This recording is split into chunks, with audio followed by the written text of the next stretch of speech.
Hello friends, कैसे हैं आप सब। होप आप बहुत अच्छे होंगे। Welcome back to my channel career point with Shashwati. दोस्तों, मैं आज आपके लिए फिर से कुछ गवर्नमेंट वैकेंसीज लेके आई हूँ जो DRDO defence research and development organisation की तरफ से निकल के आया है। ये मिनिस्ट्री ऑफ डिफेंस के अंडर आता है, गवर्नमेंट ऑफ इंडिया का। ये देखिए, ये DRDO का ऑफिशियल वेबसाइट है। नीचे चलते हैं, देखते हैं क्या वैकेंसीज निकली है, कितनी वैकेंसीज निकली है, एज लिमिट क्या है, एलिजिबिलिटी क्राइटेरिया क्या है, पे स्केल क्या है। ठीक है, इन सब चीज के बारे में डिस्कस करते हैं। आगे बढ़ने से पहले चैनल को प्लीज लाइक, शेयर और सब्सक्राइब जरूर कर लीजिएगा, ताकि जो भी फर्दर गवर्नमेंट वैकेंसीज और उसके रिलेटेड नोटिफिकेशन हो मैं आप तक पहुंचा सकूं। ठीक है, निश्चित। ये देखिए, सितंबर 11 एडवर्टाइजमेंट में वहां पे मैं क्लिक करती हूँ। सितंबर 11 पे क्लिक करने के बाद ये देख सकते हैं आप, क्लिक हियर टू अप्लाई लिखा है। जिसको अप्लाई करना है वहाँ पे क्लिक करने के बाद विजिट लिंक है। इस लिंक पे अगर आप क्लिक करेंगे तो आप एक अनदर वेबसाइट को रिडायरेक्ट हो जाएंगे, जहाँ पे आप अप्लाई कर सकते हैं एप्लीकेशन फॉर्म आपका। पर मैं आप भी आपका ऑफिशियल नोटिफिकेशन डिस्कस करूंगी, इसलिए मैं नीचे जा रही हूँ। शॉर्ट एडवर्टाइजमेंट दिया है, हिंदी में भी एडवर्टाइजमेंट दिया है, इंग्लिश में भी एडवर्टाइजमेंट दिया है। मैं इंग्लिश में एडवर्टाइजमेंट में व्यू पे क्लिक करती हूँ और हम उस चीज को डिस्कस करते हैं। ठीक है, ये देखिए, centre for personnel talent management ये है। ठीक है, एडवर्टाइजमेंट सितंबर 11 है। Online vacancies 561 vacancies technical assistant B के लिए है, 203 वैकेंसीज टेक्नीशियन ए के लिए है। आगे समझ में। ये देखिए, ऑनलाइन एप्लीकेशन कब से शुरू हो रहा है, 11 दिसंबर 2025, और लास्ट डेट ऑफ एप्लीकेशन कब है, 1 दिसंबर 2026। ठीक है, टायर एग्जाम 1 का आपको जल्दी से जल्दी DRDO वेबसाइट में बता दिया जाएगा कब है वो एग्जाम। ठीक है, निश्चित है। देखिए, एजुकेशनल क्वालिफिकेशन देख लीजिए, senior technician assistant B, group B, non gazetted non ministerial post है। पे स्केल क्या है, 35,400 से लेके 1,02,400 तक अप्लाई करेगा। ठीक है, ये देखिए, सीनियर टेक्निकल असिस्टेंट बी के लिए ऑटोमोबाइल इंजीनियर अगर आप उस पोस्ट के लिए अप्लाई कर रहे हैं तो आपका एजुकेशनल क्वालिफिकेशन क्या होना चाहिए, डिप्लोमा इन ऑटोमोबाइल इंजीनियरिंग। ठीक है, और ये उनके पोस्ट है टोटल 3। केमिकल इंजीनियर तो डिप्लोमा इन केमिकल इंजीनियरिंग होना चाहिए, टोटल 15 पोस्ट है। केमिस्ट्री में अगर आपको पोस्ट चाहिए तो BSc डिग्री होना चाहिए केमिस्ट्री में, 22 पोस्ट है। Civil engineering diploma in civil engineering होना चाहिए, 11 पोस्ट है। Computer science and engineering total 160 post है, diploma in computer science engineering और टेक्नोलॉजी होना चाहिए। Electrical and electronics engineer diploma in electrical and electronics engineering होना चाहिए, total 11 post. Electrical engineering diploma in electrical engineering होना चाहिए, 47 post total. Electronics engineering और electronics and communication engineering, इसमें अगर आपको चाहिए तो डिप्लोमा इन इलेक्ट्रॉनिक्स और इलेक्ट्रॉनिक्स एंड कम्युनिकेशन में आपका होना चाहिए, टोटल 111 पोस्ट है। जियोलॉजी में अगर आपको चाहिए रिक्रूटमेंट तो BSc डिग्री होना चाहिए जियोलॉजी में, 1 पोस्ट। इंस्ट्रूमेंटेशन इंजीनियरिंग में डिप्लोमा इन इंस्ट्रूमेंटेशन इंजीनियरिंग होना चाहिए, total 6 post. Instrumentation and electronics engineering चाहिए तो diploma in instrumentation and electronics engineering होना चाहिए, टोटल 2 पोस्ट।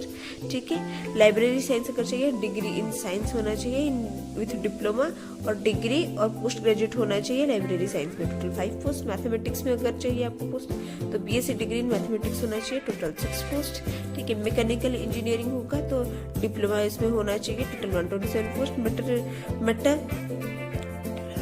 मेटलर्जिकल इंजीनियरिंग अगर चाहिए तो उसमें डिप्लोमा होना चाहिए, टोटल 12 पोस्ट। फिजिक्स होना चाहिए तो BSc डिग्री होना चाहिए फिजिक्स में, टोटल 18 पोस्ट। साइकोलॉजी में होना चाहिए तो BSc डिग्री साइकोलॉजी में, टोटल 4 पोस्ट। इन सबको मिलेकर 561 पोस्ट निकल के आया है। ठीक है, नीचे चलते हैं। टेक्नीशियन ए नेक्स्ट पोस्ट जो ग्रुप C का है, उनका क्या पे स्केल है, 19,900 से लेकर 63,200 तक उनका पे स्केल लाई करेगा। ठीक है, नीचे चलते हैं।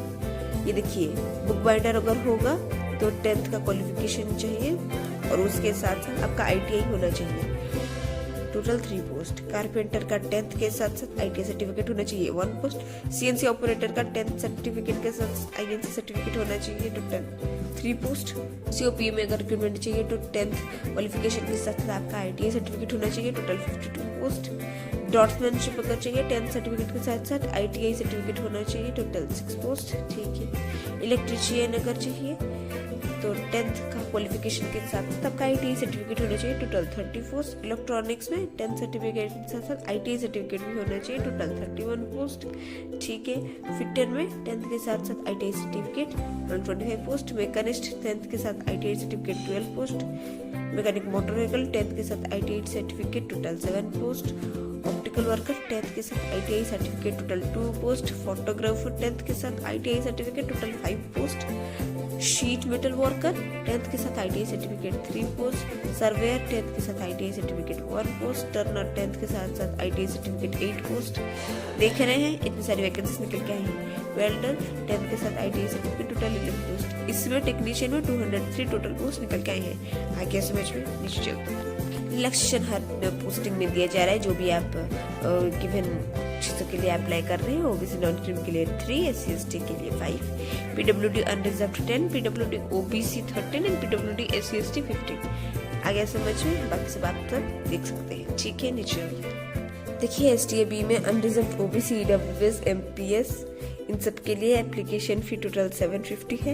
Women SC ST PWD and ex serviceman के लिए 500 फीस है। टेक्नीशियन के लिए जनरल OBC EWS MSP में 600 एप्लीकेशन फीस है। Women SC ST PWD ex serviceman के लिए 500 फीस है। आगे समझ में नीचे चलते हैं। देखिए अमाउंट ऑफ 500 फी रिफंड हो जाएगा उन्हीं लोगों को जो टायर 1 एग्जाम अपेयर करेंगे। आगे समझ में ये नोट कर लीजिएगा आप। एग्जामिनेशन सिटीज टायर 1 का यहाँ पे दिए गए हैं, आप देख सकते हैं सिटीज नेम सारे दिए गए हैं। ठीक है, टायर 2 की सिटीज आपको जल्दी ही टायर 1 की बात बता दिया जाएगा। ठीक है, और वो भी ऑफिशियल वेबसाइट में। ठीक है, कैसे अप्लाई करना है यहाँ पे प्रोसेस दिया गया है, इसे देख के आप अप्लाई कर सकते हैं। कोई भी गलती मत कीजिएगा, पहले पढ़िएगा उसके बाद ही अप्लाई कीजिएगा। आगे समझ में ये देखिए एग्जामिनेशन पैटर्न दिया गया है, आप इसे आगे देख सकते हैं। CBT स्क्रीनिंग होगा, प्रोविजनल सिलेक्शन होगा, कितने क्वेश्चंस होंगे, कितने मार्क्स होंगे, कितने ड्यूरेशंस में हो जाएंगे, पर्सनली टेस्ट होगा।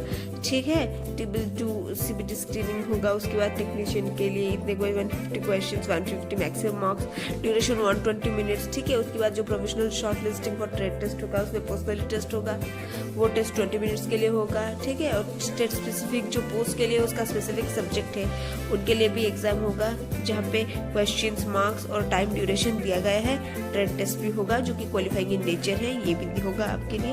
अगर समझ में इस PDF का लिंक मैं डिस्क्रिप्शन बॉक्स में दे दूंगी। आज की वीडियो के लिए बस इतना ही। आप इस PDF को अच्छे से पढ़ना, उसके बाद अप्लाई करना।